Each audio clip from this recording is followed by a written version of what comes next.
Hello, this is April with Craft Knife Chronicles, and this video will introduce the instructions for creating your own Twas the Night Before Christmas village. What we're looking at here is the main cutting and layout guide. It's a PDF document, and when you print this out it includes templates, so make sure you change it to print under the category Fit to Page. The templates include some measurements so that you'll make sure that you get things scaled properly.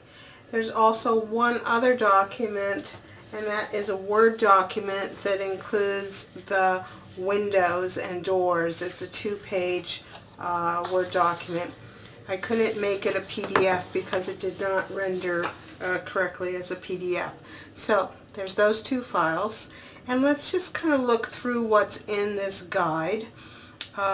First, there's a picture of the completed project, and it explains here what I just told you about the additional windows and doors document. Now there are, I think, a total of 15 videos. Some of them are in 2 parts, where I tried to tape what I did as I went along and explain it in the clearest manner possible. Of course, if you have any questions, you can always send me an email at craftknifechronicles@gmail.com.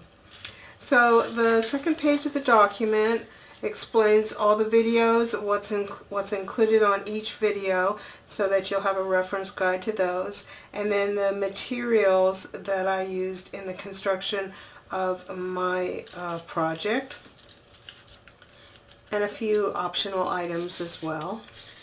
And then from there we look at, I tried to optimize how you can make your chipboard work for you. It still requires quite a few pieces of both medium weight and lightweight chipboard. The medium weight I used was Graphics medium weight, which I think is about 0.047. It's about a 1/16 of an inch thick. And then the lightweight chipboard I used is 0.030. It's quite a bit lighter. You can easily cut it with scissors and score it on a scoreboard. And so this explains how many sheets at a minimum that you would use. Some things tell you how to cut them at this point. Some are explained as we go further into the pages. And in the videos I explain, which sheet you should be looking at. So on page 4, it explains what's needed for the stairways. There are 2 stairways in the project, one that connects level 2 to 3 and one that connects level 1 to 2. And so the pieces that are needed are explained here. I also try to specify the stiffness direction if it is important when cutting out a piece, so that you get the most structurally sound project possible.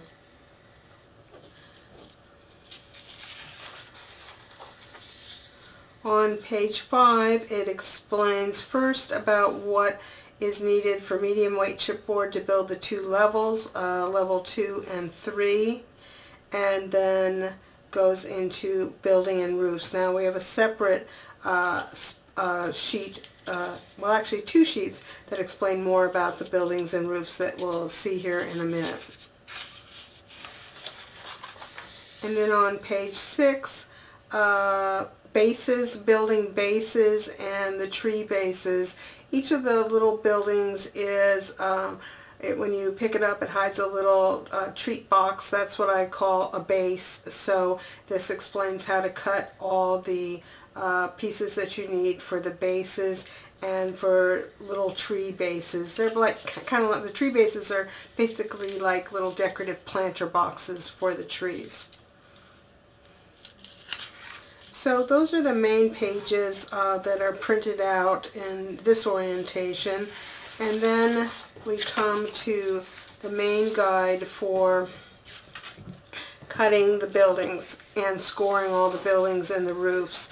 And I explain in detail in the video how to use this sheet, but this tells you which roofs, what kind of roofs they have for each building, the sizes of the buildings and their bases, where to score, etc. But it's all explained in the video that deals with building the building structures.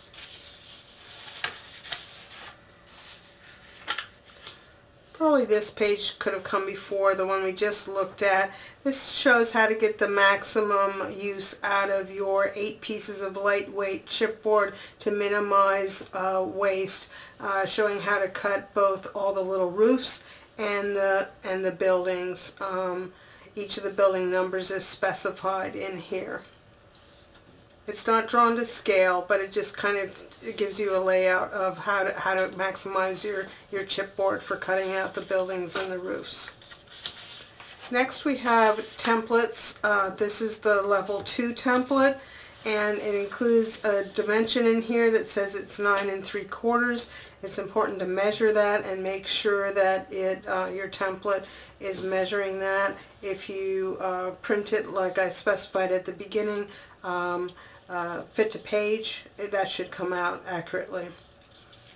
And it has the markings on here. The video explains how to use the markings.